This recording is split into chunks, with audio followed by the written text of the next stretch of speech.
paz do Senhor Jesus.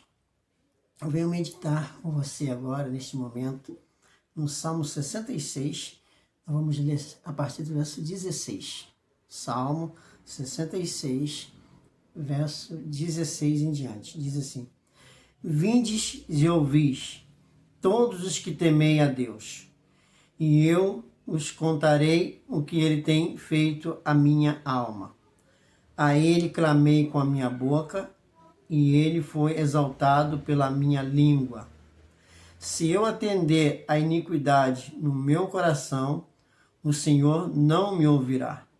Mas, na verdade, Deus me ouviu e atendeu à voz da minha oração. Bendito seja Deus, que não rejeitou a minha oração, nem desviou de mim a sua misericórdia.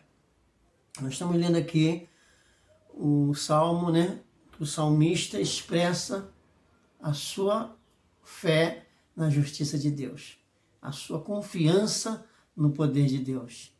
E ele, por ele expressar a sua fé na obra perfeita de Deus, ele tinha a convicção que ele não tinha pecado em seu coração.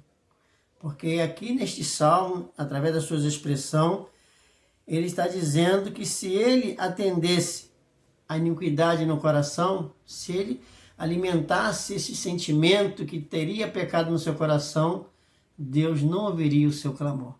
Então aqui ele faz um convite: vindes e ouvi todos que temem a Deus, eu vos contarei o que ele tem feito à minha alma. Então ele fala assim: a ele clamei com a minha boca e ele foi exaltado pela minha língua. Mas olha o verso 18: se eu atender a iniquidade no meu coração, o Senhor não me ouvirá. Então, queridos, essa era a convicção deste salmista. E deve ser a nossa convicção hoje. Se nós acharmos que vivemos em pecado, ou se titulando ainda um pecador, como que Deus vai ouvir a nossa oração? Como que Deus vai ouvir o nosso clamor?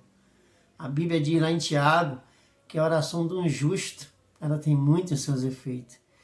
Quem são os justos?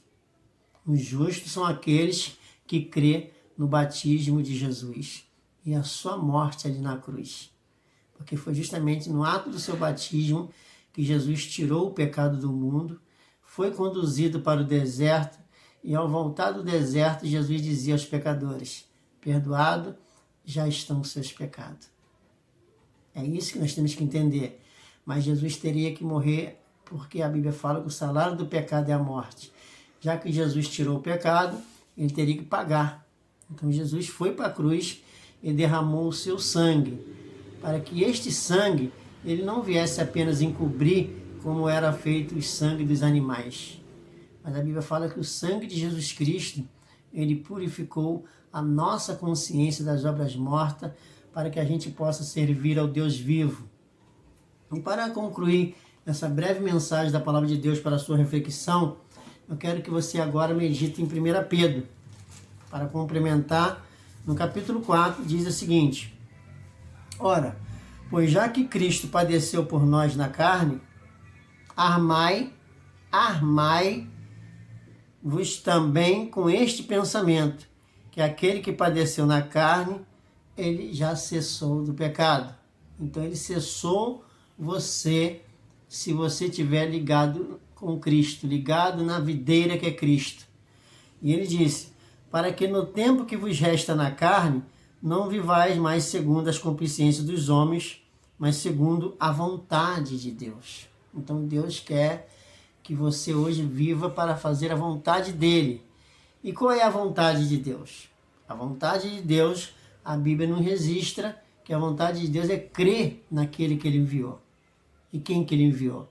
Ele enviou o seu único filho para morrer por todos os nossos pecados, pelas nossas iniquidades e pelas nossas transgressões.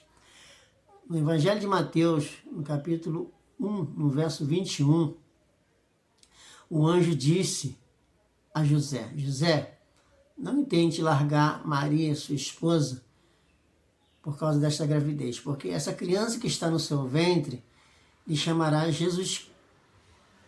Ele se chamará Jesus, porque ele salvará o povo dos seus pecados. Aí a pergunta fica, salvou ou não salvou? Ele morreu por você ou não morreu? Para fazer de você casa de Deus, templo de Deus. E Jesus diz na sua palavra que aquele que me ama, né, o meu Pai o amará, viremos para ele e faremos nele uma morada. Então eu quero que você seja morada de Deus, casa de Deus e não oficina do diabo. Então que Deus abençoe você poderosamente em nome de Jesus.